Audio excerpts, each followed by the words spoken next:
식사들 하셨습니까? 이것은 얼마니? 요것이 바로 사채. 이것은 조국 백서. 아따, 드디어 시중에 쫙 깔리기 시작을 했습니다. 근데 조금 아쉬운 것이 있어요. 나온 지 얼마 안 돼서 그럴 수도 있지만, 제가 촬영하는 오늘 기준으로요, 지금 다음에서는 베스트셀러 순위 6등, 네이버에서는 14등입니다. 물론 네이버 통해서는 잘 안 사셔서 그럴 수도 있지만은요, 다음에서는 얼른 제일 앞에 가야 되지 않겠습니까? 우리 조국 백서 신경 좀 씁시다. 오늘은 시작하기 전에 댓글 하나를 소개해 드리려고 해요. 우리 대부분의 생각과 여기 계시는 분들과 생각이 좀 다른 분이신 것 같습니다. 그래서 소개를 해 드리는데요, 이름이 도현기 씨인 것 같아요. 보죠. 열심히 일해서 집 산 게 죄인가요? 죄 아니죠. 열심히 일해서 집 사셨으면 그것은 박수를 쳐드려야 되겠죠. 다음 말이요. 노력의 산물인데 규제를 잡아두면 누가 월세를 놓겠어요?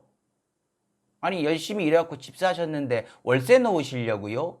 왜요? 소중한 집이면 거기 들어가서 사시려고 열심히 일하신 것 아니에요? 그걸로 더 큰 돈 벌라고 하셨어요? 그러면 안 돼요. 정부에서 그거 못하게 하려고 지금 이 정책하고 있는 거예요. 그러면서 누구는 빈자를 생각하고 누구는 빈자를 생각하지 않나요? 라고 하셨어요. 예, 정말 진심으로 이렇게 생각하고 계신다면 존경하고 바른 생각이십니다. 맞아요. 다음 말이요.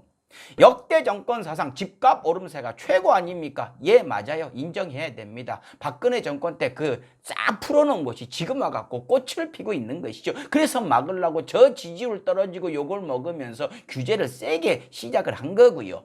근데 이런 얘기를 하세요. 이런 역같은 법으로 갑자기 돈 날리시는 분들 많을 텐데, 돈을 날려요?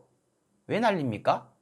아니, 규제를 했으면 뭐 세금 좀 내는데 날리는 정도는, 그렇죠. 집 많이 갖고 막 떼돈 버신 분들은 막 이만큼 버셔야 되는데 요만큼 벌게 된 것이죠. 예, 그것이 열받을 수는 있습니다. 그런데 이런 얘기 하시려면요, 빈자를 생각한다고 말씀하시면 안 돼요. 이런 생각이세요? 그렇다면 앞에 말 취소하셔야 됩니다. 빈자를 생각한다는 말이요, 그렇게 불로소득, 떼돈, 부동산, 집으로 떼돈 버는 거 막으려고 이렇게 하는 것 아닙니까? 그러면서 저를 찔러요. 당신 돈인가요? 저도 손해봐요. 저도 집 가진 사람입니다. 저 좋은 집 가졌어요. 예. 그래서 세금 요만큼 더 낼 것 같습니다. 근데 낼 거예요. 왜? 악용하는 사람들, 너무 필요 이상으로 불러서도 크게 버시면서 세금 안 내시는 분들 있잖아요. 그분들 막아야 되니까 저는 긍정적으로 웃으면서 세금 더 낼 거예요. 아저씨는 이렇게 생각 안 하시는 모양이죠. 여기서 우리들은 좀 갈라지는 것 같습니다. 또 찔러요. 뉴스 안 보세요? 뉴스 보세요. 뉴스. 이렇게 얘기를 합니다. 저 많이 봐요. 조중동도 보고요. 이쪽이 있죠. 조중동이구나. 조중동도 보고요. 이쪽에 진보 쪽도 많이 보고 있습니다. 근데 조중동만 못 보겠대요. 뭐 종편 조선 채널A 이런 거요. 그거 보고 있으면요, 사람이 피폐해지고 무식해지겠습니다. 이기적이 되고 자기 것만 생각하고 없는 사람 걷어차게 생겼습니다. 아저씨 혹시 이 TV조선만 고정하고 계시는 것 아니에요? 그러면요, 다른 것도 좀 봐보세요. 그러면 생각이 좀 바뀔 수도 있어요. 저한테 너무나 편향적이에요 하셨어요. 예, 인정합니다. 저는 편향적입니다. 아저씨 쪽에서 보면 저는 굉장히 편향적일 수밖에 없어요. 냄새가 너무 난다고 하셨어요. 냄새가 날 수는 있지만 너무 난다고 하시면 너무 조롱조잖아요. 이런 식으로 하지 맙시다. 약간만 신사적으로 해주세요. 그러면서 핵심은 갖다 버렸대요.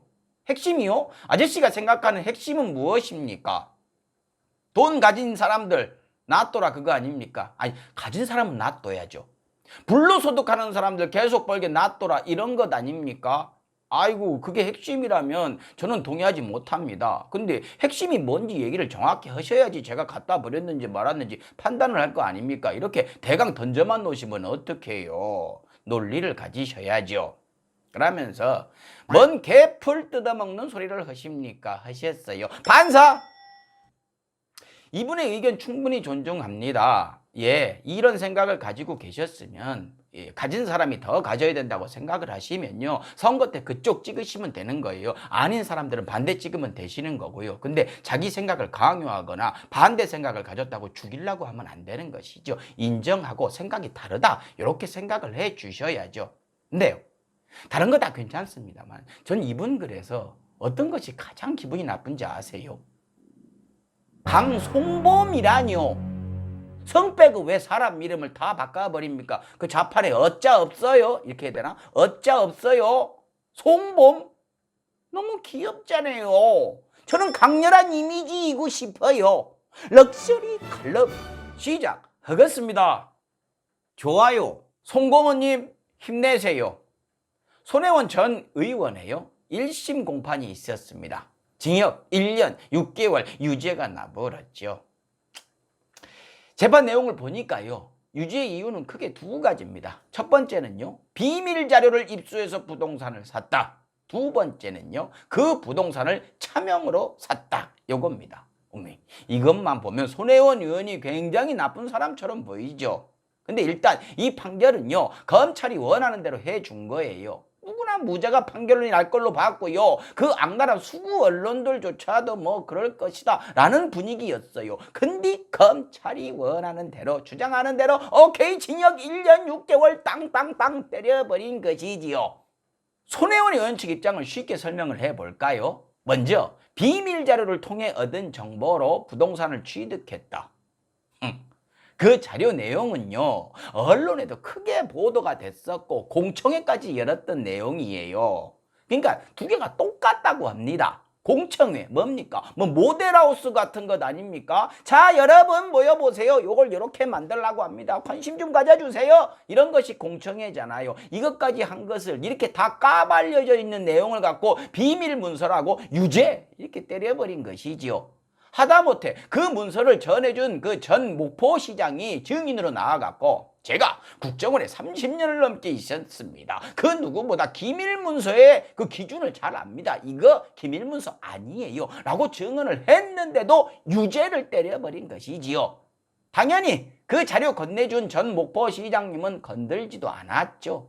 죄가 안 되는 게 뻔히 보이니까요. 근데 그 증언할 때요, 썩은 기자들은요 나가더랍니다. 뭐 이런 것이었겠죠. 어차피 뭐 손혜원 그 유리한 증언은 쓰지도 않겠지만, 아따 저 증언 보니까 이 재판 끝났다 하는 마음도 있었겠죠. 그래서 쓱 다 나간 것이겠죠. 그런데도 유죄를 때려버린 것이지요. 그러면서 하는 얘기가 기가 막혀요. 비밀 자료가 공개되면 부동산 가격이 올라서 도시 재생 계획에 차질이 생긴다. 판사님, 거기가 주목받은 것이 뭐 도시 재생 계획 때문에 그랬습니까?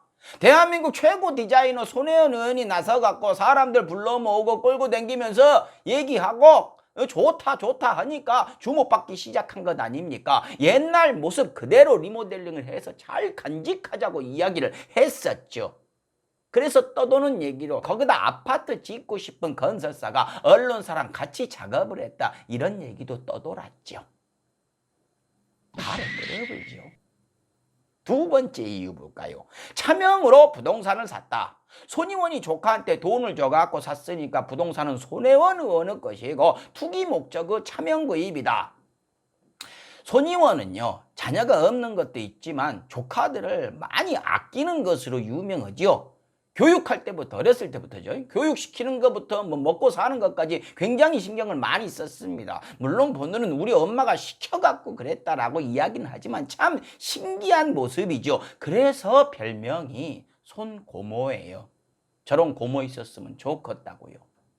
조카한테 준 돈이요 7,200만 원이에요. 재산 물려준 것이니까 세금도 따박따박 제대로 다 냈지요. 리모델링한 비용도 내줬답니다. 원래 그렇게 해왔으니까요, 조카한테. 그런데 그걸 두고 검찰은 거 봐라, 자기 거니까 세금도 자기가 내고 리모델링도 자기 돈으로 한 것 아니냐, 이렇게 주장을 하는 것이에요. 차명 구입이라고. 근데요, 차명으로 하는 것은요 세금 안 내려고 또는 자기 것인 게 걸리면 안 되는 사람들이 하는 짓거리 아닙니까? 근데 계좌이체를 자기 이름으로 했어요. 자기 이름으로. 뭔 차명 구매하는 사람이 떡하니 자기 이름을 그렇게 걸어 놓습니까? 안 맞잖아요. 그러고 평생 그렇게 하던 사람이 하던 대로 조카한테 주던 대로 그렇게 준 것인데 왜 안 믿어요? 세금도 다 냈는데 왜 안 믿냐고요? 물론 적폐들한테는 당연히 이해가 안 되겠죠. 에? 자기들이 돈 벌어먹는 전형적인 수법인데 진짜로 준 거라니까 못 믿겠죠. 근데 판사님은요? 판사님까지 왜 못 믿으세요? 적폐세요? 아니시죠? 아닐 겁니다. 예, 저는 그냥 몰라서 여쭤보는 거예요. 왜 그랬나 싶어가지고요. 구독하고 중요한 것이 있습니다. 다른 조카가 한 명 더 있어요. 그 조카한테도 줬습니다. 1억을 줬어요. 근데요, 검찰이 그거 안 건드려요. 왜 안 건드릴까요? 똑같은 방법으로 증여를 했는데 왜 안 건드릴까요? 왜냐? 앞에 얘기했던 그 비밀문서라고 한 거, 그것이 공개되기 전에 산 것이에요. 이 얘기를 하면 그 비밀문서를 보고서 샀다라고 얘기한 것이 깨져버리니까 그건 기소를 안 하는 것입니다. 그래서 검찰이 무서운 것이에요. 자기가 원하는 결과를 얻으려고 머리도 좋은 게 아주 기가 막히게 짜 맞춥니다. 어쨌든 1심 판결은 유죄가 났습니다. 손 의원은 바로 항소를 하겠다고 했고 말은 안 해도 또 얼마나 고통스러울까요? 그러고요. 피해는 그 손혜원 의원만 있는 것이 아니죠. 낙후된 지역에서 어렵게 사시다가 개발 소식에 즐거웠던 주민분들은 앞장섰던 분이 이렇게 스톱 상태시니까 얼마나 답답하겠습니까? 수구 언론들은요, 거기 개발에, 거기 주민들 삶에 1도 관심이 없습니다. 왜? 자기들한테 이익이 없으니까요. 혹시 모르죠. 거기다가 아파트 짓는다고 하면 건설사 광고 따야 되니까 들러붙어 갖고 거기 다 밀어불고 다 쫓아내야 된다 하면서 막 떠들고 그러겠죠. 더러운 것들 하죠. 수구 언론들은 또 이 말을 꺼냅니다. 손 의원이 목포 땅 26필지 21채를 구매했었다고요. 누가 보면 그 동네 땅 다 사들인 것 같지요. 근데요, 한 채에 한 평, 두 평, 조그만 건물 하나가 11채 들어있고 막 그렇습니다. 조각조각 붙어있고 뭐 그런 땅이고 건물이에요. 초반에 적폐 언론의 종업원들이 물고 늘어졌을 때 이야기로 실컷 써먹고 다 알려졌고 까발려져서 아 이래서 기레기구나라고 욕먹었던 그 내용이에요. 그것을 까먹었겠지 하고 또다시 식탁에 올린 거예요. 물어뜯으라고. 안 까먹었어 이 새끼들아. 적당히 좀 해. 뭐 붕어인 줄 알아? 그러고 금액이 14억 원 상당이래요. 금액도 물론 부풀렸겠지만요. 14억이라고 해도 21채가 14억이요. 이걸 두고 또 사이비 국어들은 손가락 깎고 막 투기라고 상욕을 하면서 몰아가고 있는데요. 투기를 하려면 강남에 했겠죠. 손 의원 재산이 얼만데 강남에 방 2개짜리 아파트 값도 안 되는 돈을 갖고 얼마를 벌겠다고 목포까지 내려가서 투기를 하겠습니까? 국회의원 하면 좋은 정보가 얼마나 많은데 그러고 바로 옆에 뻔뻔한 의원들 앉아서 23억 73억 버는 거 뻔히 보이는데 목포까지 내려가서 투기를 하겠다고 저 벌레들 적폐들한테 사냥감이 돼요? 말이 안 되지 않습니까? 그래도 투기라고 하겠죠. 투기야. 그래 투기야. 그래서 부동산 목포 부동산 그거 산 것이 얼마 올랐는데 예? 많이 올랐으면 적폐 언론들이 가만히 있을까요? 난리 나갔죠. 그것으로 장사 안 될 것 같으니까 재미 못 볼 것 같으니까 얘기 안 하고 있는 겁니다. 그러고 그거 잘 살려갖고 기부하겠다라고 얘기도 했고요. 거기 주민들이 손혜원 화이팅 적폐 언론 물러가라 시위도 했었고요. 에? 문화재로 지정이 되면 명의만 자기 거지 거기서 자기가 할 수 있는 게 아무것도 없는 그런 상황이 되는 것이고요. 이런 얘기들은 사람들이 잘 모르죠. 왜? 적폐 언론들이 절대로 얘기를 안 하니까요. 정말로 가래 끓어버리죠. 손혜원 의원은요, 정치를 안 했어야 돼. 뭔 부귀영관을 누리겠다고 더러운 정치판에 들어와갖고 저렇게 사서 고생을 하는지 모르겠습니다. 가스 발명소, 김치, 후시딘, 트롬, 종갓집 김치, 순창고추장, 하늘보리, 힐스테이트, 후첸, 정관장, 참이슬, 처음처럼 등등등등. 손혜원 의원이 이름이랑 로고 만든 것들이에요. 떵떵거리면서 살던 양반이 적폐들 잡겠다고 뛰어들어갔고 거기 기생하는 벌레들한테 실컷 물어뜯기고 있는 겁니다. 오늘 유죄 판결 났다고 조롱하면서 신나게 떠드는 적폐 언론들과 그것을 탑뉴스로 올려주고 있는 네이버, 그러고 그 기사에 들러붙어서 입에 담지도 못할 말들을 배설하고 있는 벌레들, 그 벌레들한테 이런 얘기를 해주고 싶습니다. 손혜원 의원 함부로 욕하지 마라. 너희들은 누구한테 한 번이라도 쓸모있는 인간이었느냐?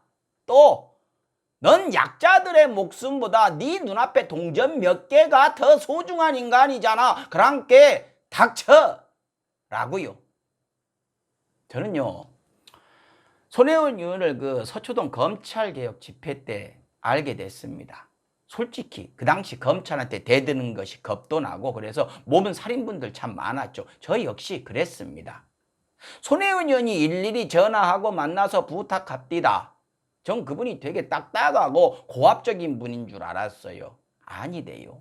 가끔만은 무대 올라가는 사람마다 고맙다고 깍두덕이 인사를 하고요. 그 사람 옷 받아서, 가방 받아서 그냥 소중히 들고 있던 모습이 아직도 생생하네요. 정치 안 했으면 좋겠는데, 본인도 안 한다고 했는데 왜 할 것만 같은 느낌이 드는지 모르겠습니다. 뭐 그것은 알아서 하시고요. 제가 좀 부탁이 하나 있습니다. 최고 전문가시니까요. 우리 송고모님, 로고 하나만 만들어 주시면 안 될까요? 기레기 로고요. 모두 다 같이 쓸 수 있는 멋진 기레기 로고 하나 부탁을 드리겠습니다. 마치겠습니다. 판결다워야 판결이지. 식사하십시오.